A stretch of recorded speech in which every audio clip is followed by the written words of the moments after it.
सबसे पहला प्रश्न मुझे ये पूछा गया है कि ये किन की मालाएं हैं, आप इतनी मालाएं क्यों धारण करती हैं? क्या आप कोई अलग पंथ या धर्म फॉलो करते हो?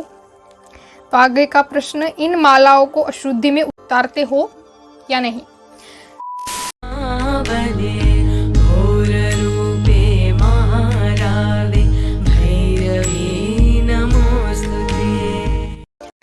नमस्कार दोस्तों, तो फिर से आपके साथ यही Q&A वीडियो लेकर आपके सामने प्रस्तुत हूँ। तो आगे के जो प्रश्न थे, सबसे पहले मैं आज उसे सॉल्व कर देती हूँ, क्योंकि फिर मैं कुछ बोलने लगती हूँ तो फिर वीडियो बहुत ज़्यादा लंबी हो जाती है और मुझे तो वैसे बोलने का बहुत ज़्यादा अंदर से तड़प होती है कि मैं बोलूँ। उसके बाद हमारी चौथा प्रश्न है। 3 ही प्रश्न हमने पहले वीडियो में लिए थे। चौथा प्रश्न है, पढ़ाई खत्म हो जाने के बाद साध्वी बन जाओगी? तो ये प्रश्न हमें पूछा जाता है कि पढ़ाई खत्म हो जाने के बाद कभी पढ़ती हो? हाँ, पढ़ते हैं। ठीक है, कितना पढ़ती हो? इतना पढ़ते हैं। पढ़ाई खत्म हो जाने के बाद संन्यास? अरे जी, क्या बात है, ऐसा ज़रूरी है क्या? जैसे कि ये मालाएं धारण की हैं, तिलक धारण किया है, तो अब संन्यास, ऐसा? तो अगर हाँ, बहुत सारे लोग होते हैं संन्यास धारण करते हैं, पर आप जहाँ तक मुझसे पूछते हो तो मैं गृहस्थ हूँ और गृहस्थ ही रहूँगी। ठीक है, तो ऐसा सन्यासी बनने का मेरा कोई विचार नहीं है। ठीक है, साध्वी, सन्यासी, ऐसा कुछ बनने का मेरा विचार नहीं है, क्योंकि मेरा आदि अंत मध्य सब कुछ मेरे परिवार हैं। ठीक है, तो मेरा ये परिवार ले लो, सांसारिक परिवार या फिर आध्यात्मिक परिवार, दोनों ही मेरे लिए सबसे ज़्यादा जो मेरे हृदय के नज़दीक हैं।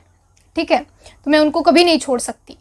अब संन्यास के बाद ना हमें घर परिवार छोड़ना पड़ता है। अब मैं छोड़ नहीं सकती, अपना ये घर नहीं छोड़ सकती हूँ, ना ही अपना आध्यात्मिक घर। माने कि मैं जो रिश्ते मैंने बनाए हैं भगवान से, वो भी तो मेरा परिवार है, वो मेरा अपना परिवार है। ठीक है, तो उनको तो जैसे कि संन्यास लेंगे हम, उनको तो छोड़ने की नौबत नहीं आती संन्यास में, पर फिर भी मैं उनसे बहुत एक अलग तरह का मैंने उनसे रिश्ते जोड़े हैं। ठीक है, तो वो मेरा परिवार है। वो फिर मैं ये सोचती हूँ कि वो होंगे भगवान किसी और के लिए। मेरे लिए वो मेरी माँ है, वो मेरे पिता हैं, वो मेरे स्वामी हैं, वो मेरी स्वामिनी जो हैं, वो मेरे भाई हैं। मेरे लिए बस यही हैं। ठीक है, तो ये बात आप मेरे मन से निकाल दीजिए कि यह लड़की साध्वी बन जाएगी। उसके बाद है, विवाह आदि करके सांसारिक जीवन व्यतीत करोगी या साध्वी ही?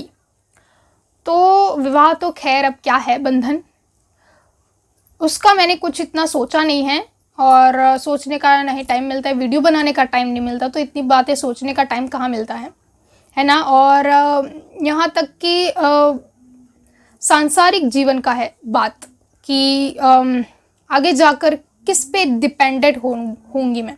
सबसे पहले तो मैं भगवान पे ही डिपेंडेंट अभी हूँ, पहले थी और आगे भी रहूँगी। तो स्वामी तो मैंने पहले ही भगवान श्री कृष्ण को, भगवान नारायण को अपना मान लिया है, तो इसकी तो कोई चिंता है नहीं। कोई और के खूटे से मैं बंधना नहीं चाहती, है ना।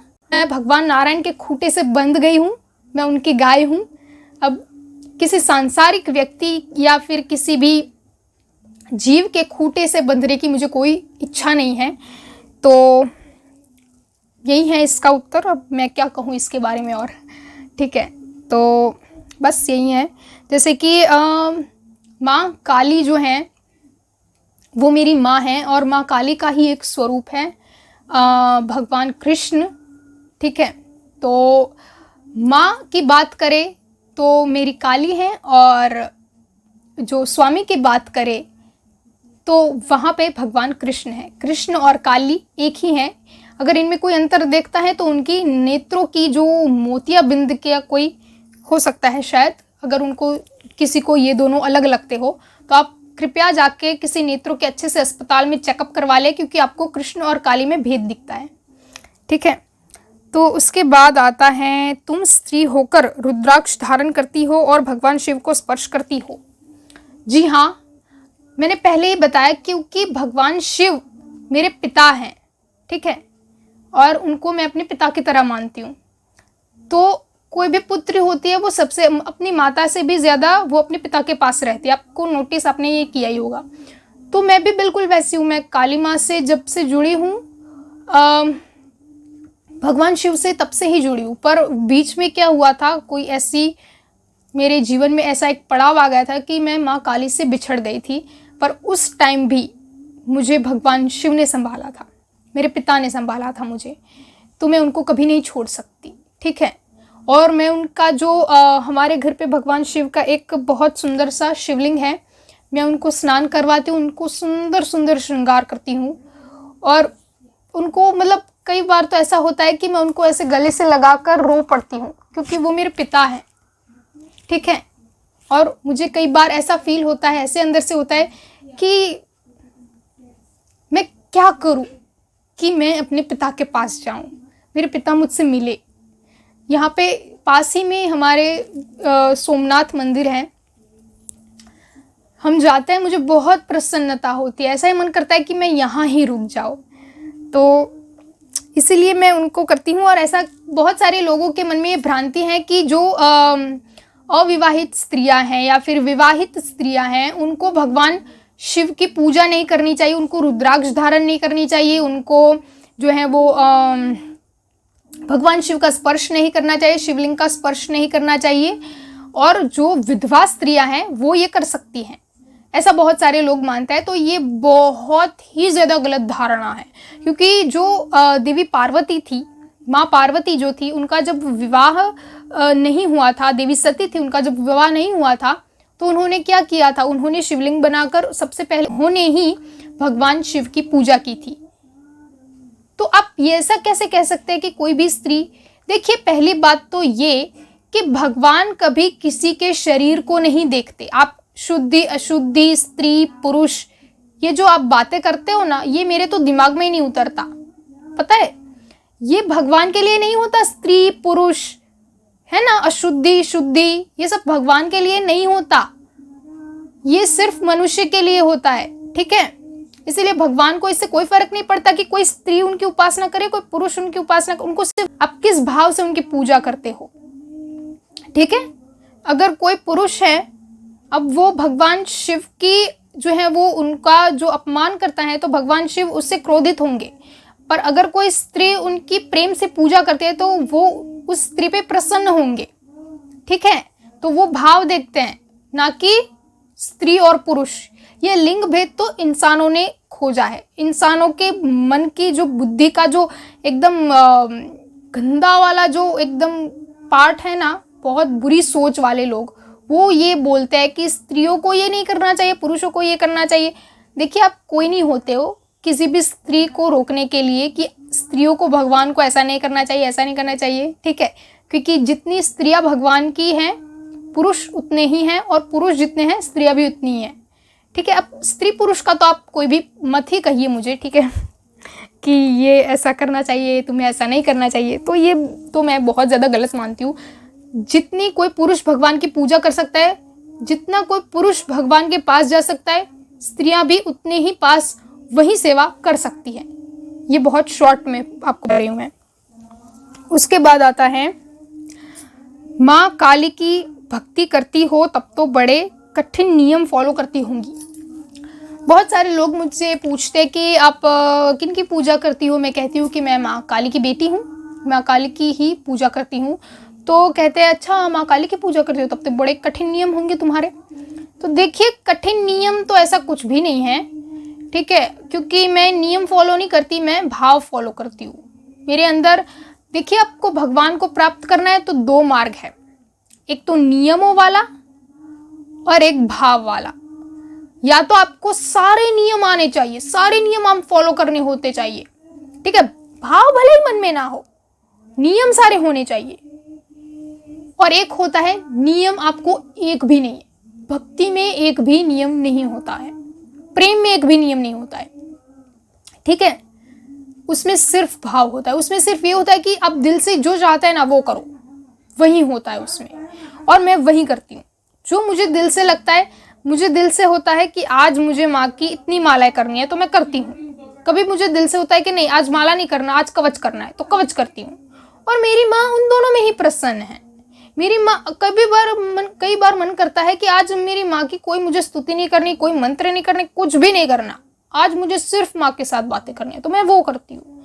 और मेरी माँ को उसमें बड़ा पसंद है। पता है आपको, अगर मैं आपको मैं अपना निजी अनुभव आपके साथ शेयर कर रही हूँ, अगर मैं कभी मंत्र करूँ या फिर कभी कोई कवच करूँ या फिर कोई स्तुति का पाठ करूँ, कुछ भी करूँ, ऐसे कोई भी सप्तशती का पाठ करूँ, तो माँ का मुख है वो ऐसे नॉर्मल रहता है।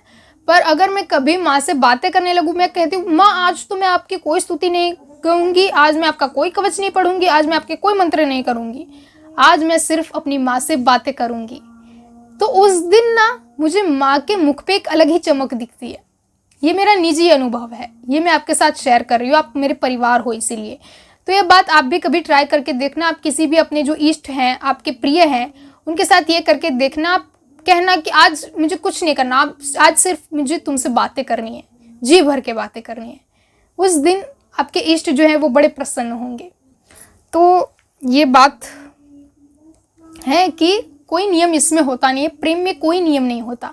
मैं भगवान से प्रेम करती हूँ, माँ से प्रेम करती हूँ, आप भी प्रेम करना सीखिए, ठीक है। बाकी भक्त तो जो हो गए हैं, मीराबाई भी वैसे प्रेम ही करती थी। वो कौन से नियम फॉलो करती थी?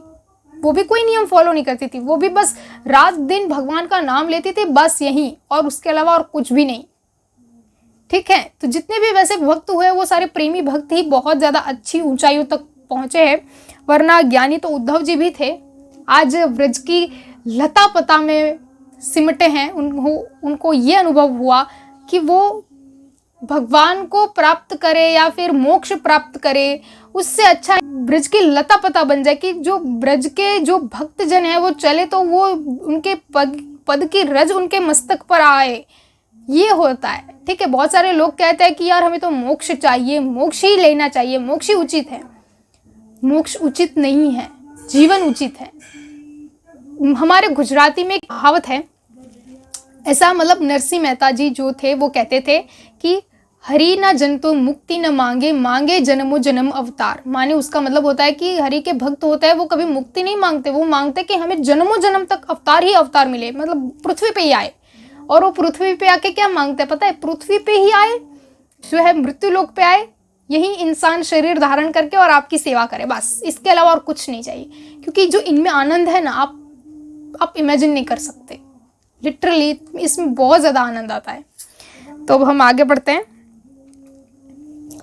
तुम तो साधनाएं करती हो और क्या क्या जानती हो तंत्र के बारे में? तंत्र के बारे में क्या क्या जानती हो? तो तंत्र के बारे में मैं जो भी थोड़ा बहुत जानती हूँ, मैं आपके सामने सब कुछ शेयर नहीं करना चाहती, क्योंकि जो मैं जानती हूँ क्या ये सही है या नहीं, क्योंकि मैंने पुस्तकों से या फिर इंटरनेट के थ्रू ऐसे ही मैंने ये ज्ञान लिया है। तो सभी का मैं उपयोग भी नहीं करती। तंत्र में मैं जो भी जानती हूँ उसका सभी का मैं उपयोग भी नहीं करती।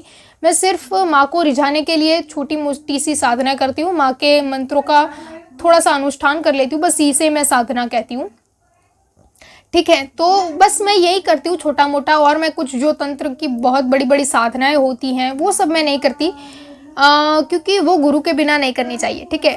तो अभी मेरे कोई ऐसे गुरु है नहीं जो मुझे तंत्र के विषय में अच्छे से ज्ञान दे।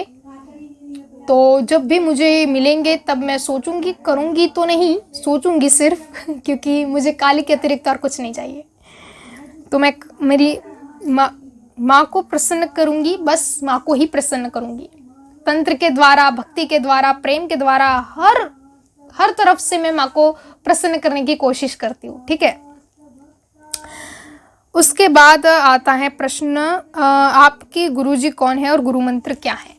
तो मेरे गुरुजी जो हैं वो, मैं यमुना महारानी को अपना गुरु मानती हूँ, क्योंकि उन्होंने मुझे भगवान कृष्ण का हाथ पकड़ाया है।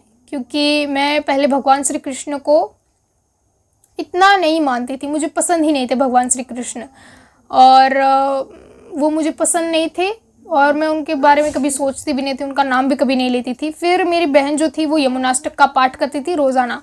तो रोज़ाना अगर कोई सुनता है ऐसे बहुत ज़ोर से आवाज़ में सुनता है मोबाइल पे, या फिर ज़ोर ज़ोर से गाता है, तो फिर हमारे मुँह पे भी चढ़ जाता है। तो वैसे ही चढ़ जाता था और फिर मैं भी गाने लगती थी यमुनाष्टक। और उसके बाद एक दिन ऐसा हुआ कि मुझे एक प्रॉब्लम, मतलब मैं बहुत ज़्यादा प्रॉब्लम में फंस गई, और फंसने के बाद मुझे सिर्फ़ और सिर्फ भगवान कृष्ण याद आए, और उस दिन उन्होंने मेरी मदद की। मैं कभी नहीं भूली उनको आज तक।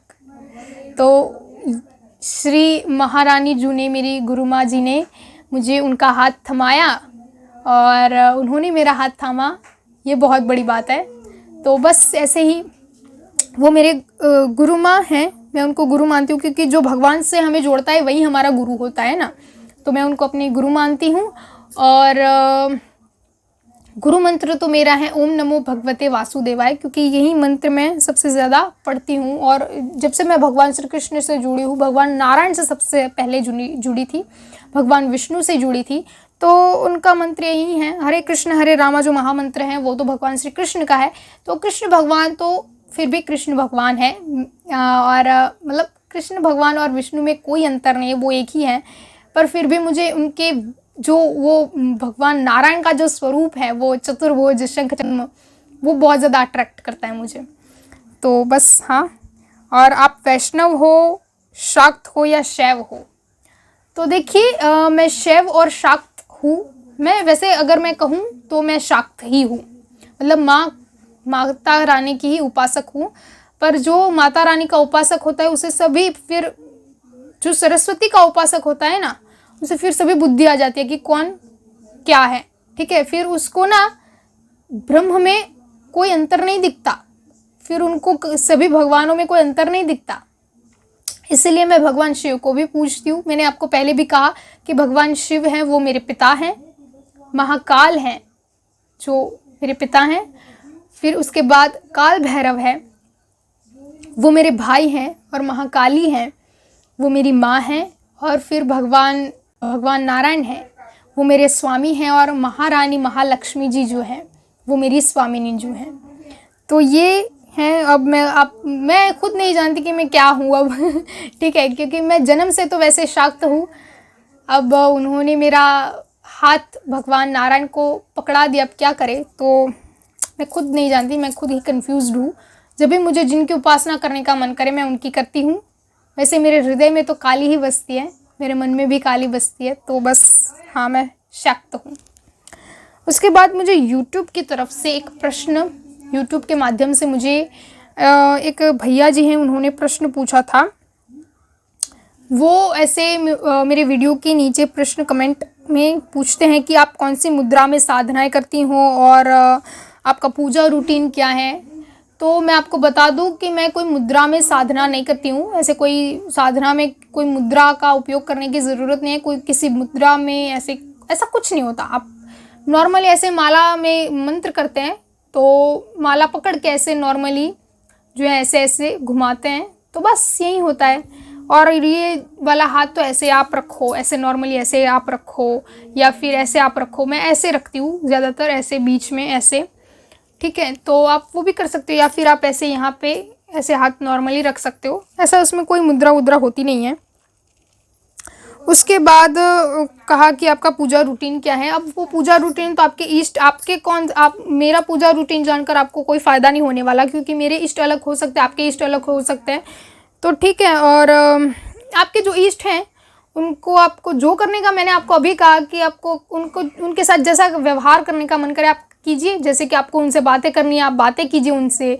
उनका स्तोत्र बोलने का मन को करे, उनकी स्तुति गान करने का मन करे, तो आप वो कीजिए। आपको जो अच्छा लगे आप कीजिए। भगवान के लिए कोई नीति नियम अगर आप चलाओगे तो फिर बहुत बड़े नीति नियम हैं, आप वो कभी फॉलो नहीं कर सकते, ऐसे हैं, ठीक है। वो भगवान है, सर्वेश्वर हैं, उनके लिए कोई नीति नियम अगर आप फॉलो करने जाओगे तो आपका सर चकरा जाएगा। इसलिए उनको सिर्फ प्रेम से पुकारो, उनको सिर्फ भाव से पुकारो, ठीक है। जैसे कि शबरी जी ने उनको प्रेम से पुकारा था और वो आए थे और उनके जूठे बेर खाए थे, बिल्कुल उसी तरह से हमें करना है, ठीक है। तो ये थे हमारे प्रश्न। बहुत ज़्यादा वीडियो लंबी हो गई है, तो आज के लिए बस इतना ही। नमस्कार।